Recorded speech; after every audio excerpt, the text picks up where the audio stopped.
मौलाना अबुल कलाम आजाद साहब हो, APJ अब्दुल कलाम साहब हो, वीर अब्दुल हमीद हो, राम प्रसाद बिस्मिल हो, जो हमने सीखा उस पर काम करना बहुत जरूरी है। कहने से काम नहीं चलेगा। तो मेरे आदर्श, मेरे रहमत शास्त्री काशीराम ने मुझे सिखाया कि बातों से ज्यादा काम करना पड़ेगा। अगर आवाम के साथ खड़ा होना पड़ा, अगर आवाम को न्याय दिलाना को हिम्मत जुटाए तो उसके बीच जाना पड़ेगा।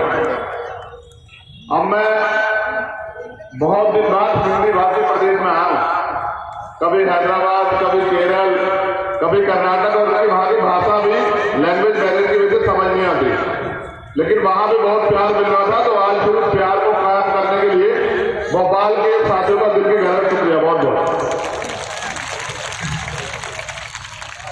मंच पर उपस्थित सब ये डिस्टर्ब कर रहे हैं ना, सबको उतार दो इससे।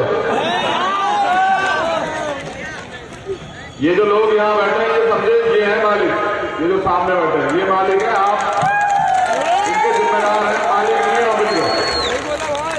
तो जो यहाँ बैठे हैं उन सबका शुक्रिया, और पूरी ईमानदार से अपने साथी आसिफ भाई का भी शुक्रिया अदा करता हूँ कि उन्होंने इस आंदोलन को मजबूत करने में मदद की।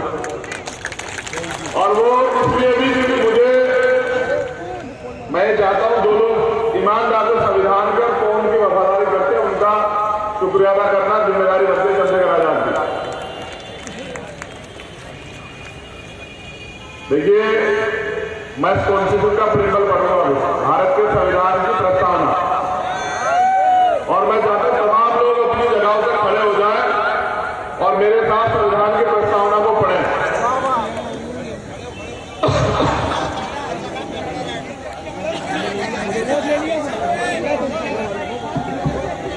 शुरू करें।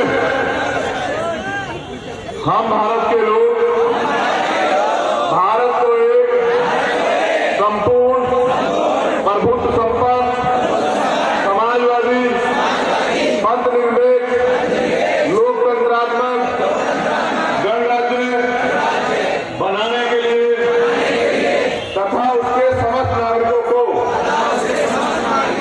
सामाजिक, आर्थिक और राजनीतिक न्याय, विचार, अभिव्यक्ति, विश्वास, धर्म और उपासना की स्वतंत्रता,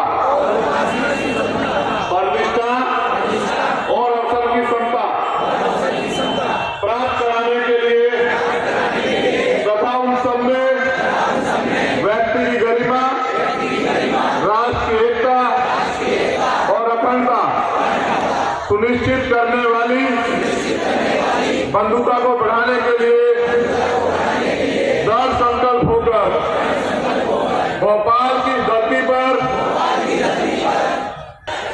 11 फरवरी 2020 तो ये संकल्प लेते हैं कि हम अपने जीवन के अंतिम समय तक भारत की एकता, भारत की अखंडता, भारत के भाईचारे और भारत के संविधान की सुरक्षा करेंगे, और ना ही आज और ना ही भविष्य में मुल्क को तोड़ने वाले, हमारे भाईचारे को खत्म करने वाले किसी भी कानून का समर्थन करेंगे। बहुत बहुत शुक्रिया। आपके हाथ मेरे हाथ में रहें और साथ से टूट कर गिर जाए वो पत्ते नहीं है, हम आंधियों से कह दो औकात में रहें। जामा मस्जिद की वो ऐतिहासिक सीढ़ियां, जब मुल्क को तोड़ने वाला, मुल्क के भाईचारे को खत्म कर देने वाला, मुल्क के कॉन्स्टिट्यूशन को जो बिल्कुल टूट गया, तो सबसे पहले उन्हीं सीढ़ियों से, क्योंकि पूरी दुनिया जानती है कि वो ऐतिहासिक सीढ़ियां हैं। मौलाना अबुल कलाम आजाद साहब ने वहीं से तकरीर की थी जब मुल्क आजाद हुआ और बंटवारा हो रहा था। उन्होंने कहा कि मेरे मुस्लिम भाइयों, तुम इस मुल्क को छोड़ के मत जाओ, ये मुल्क तुम्हारा, और धार्मिक तौर पर जो मुल्क बनेगा वो टूटेगा। अब एक संगठन 1925 में यहां बना जिसको RSS के नाम से जानते हैं हम लोग, और उसी का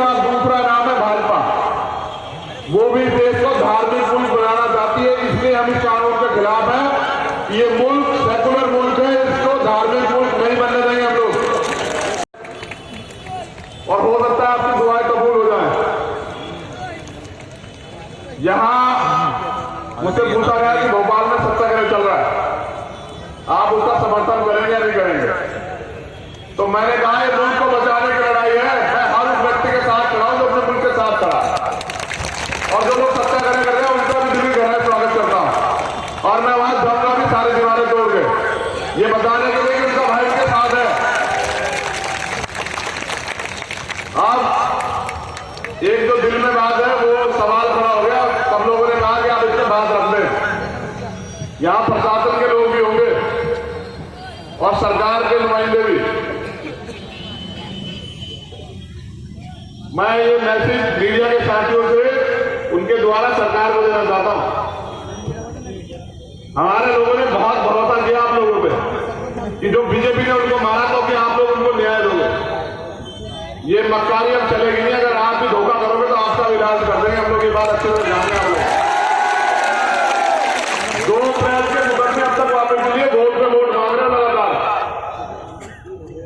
हम अपने आप में राज कर सकते हैं, बस बटे बैठे अब एकजुट हो रहे हैं। तुम्हारी जरूरतें खत्म कर देंगे, ज्यादा ड्रामा ना करो, बहुत हो गया सबसे। तो सरकार के चीफ मिनिस्टर को मेरी अभी तो निवेदन है, लेकिन अगर मैं जमीन में काम करना है तो चरण के साथ आऊंगा, ये बताने के लिए कि भोपाल की जेल बड़ी करा लो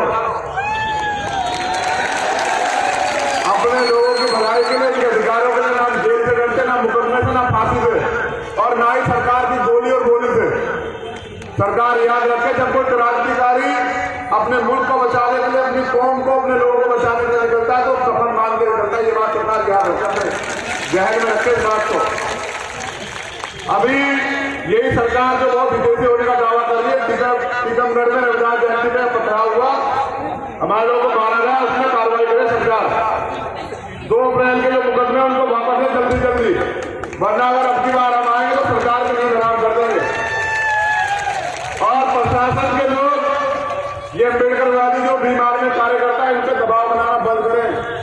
मैंने पहले कहा था कि आप प्रशासन के लोग, इसलिए आपको तनख्वाह मिलती है कि जनता की मदद करें, उनकी सहायता करें, उनको न्याय दिलाए।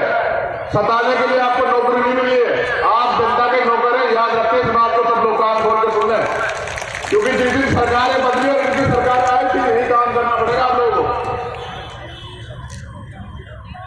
ये आदिवासियों के इतने अधिकारों के वन्य अधिकारों के मामले हैं, ये बहाल किए जाए। ये चीफ मिनिस्टर से मेरा निवेदन है, सुन लें आप अच्छी तरह। और आज भी एक बात और कह रहा हूं मैं, बहुत गौर से, पूरी जिम्मेदारी से। जो वर्ग हमारे अधिकारों का विरोध करेगा, राजनीति में उसका प्रतिशत शून्य कर देंगे हम लोग। ये बात समान तौर पर सुन ले सब लोग। में आपने भी सामाजिक एकता देखी नहीं है। जो लोग दलितों को गाड़ी पर चढ़ने से रोकते हैं, जो उनके शोभा यात्रा में हमले करते हैं, जो उनके अधिकारों के खिलाफ बोलते हैं, उनका राजनीति में प्रतिशत शून्य कर देंगे अगर ज्यादा तिरंदाजी करोगे। समझ जाओ अभी वक्त है, हम सबको जोड़ के काम करना चाहते हैं, लेकिन कोई अगर हमारे लोगों को सताएगा तो ये इसका इलाज किया जाए, कोई हो जाएगा। अगर अस्पताल पे तो ठीक करेंगे, क्योंकि बाबा साहब अम्बेडकर के नाम से मुझे लगा सरकार को भी दिक्कत है। 2 अप्रैल के सभी मुकदमे वापस किए जाए, और मध्य प्रदेश में दलितों पे, दलित कर्मचारियों पे, अधिकारियों पे जो अत्याचार हो रहा है उसको सरकार तत्काल प्रभाव से रोक दे। और इस अमन भाईचारे के लिए दुआएं करता हूं मैं आप सब लोगों के लिए। और एक और साथियों ने डिमांड की थी, मैं वादा करता हूं और निवेदन करता हूं बीमार की टीम से, परसों ओबीसी समाज का भारत बंद है उनके अधिकारों के लिए। आप पे मौका है उनके साथ खड़े होने का। आप उनके इसमें मध्य प्रदेश बंद में सहयोग करना सब लोग, पूरी ईमानदारी, जैसे आपने 2 अप्रैल में किया था। वो हमारे भाई हैं, उनके अधिकारों को भी छीनने मिलेंगे हम किसी को। तो आपकी जिम्मेदारी है उनके बंद का सहयोग करें और शांतिपूर्ण तरीके से अपने बंद को कामयाब करें। हंगामा ना होने दें किसी भी तरह का। आपके आंदोलन बदनाम नहीं होनी चाहिए। एक खुशखबरी दे देता हूं मैं आप लोगों को। मैंने बताया यूपी में 24 लोग गोली मारी इन्होंने, लेकिन कोर्ट जब हम गए, हमारी टीम गई, तो हाई कोर्ट से हमारे पक्ष में फैसला आया। वो ये है कि जिन लोगों ने हमारे भाइयों को शहीद किया, उनका खून बहा, उनके एफआईआर दर्ज होगी उनके खिलाफ, और वो सारे लोग जेल जाएंगे।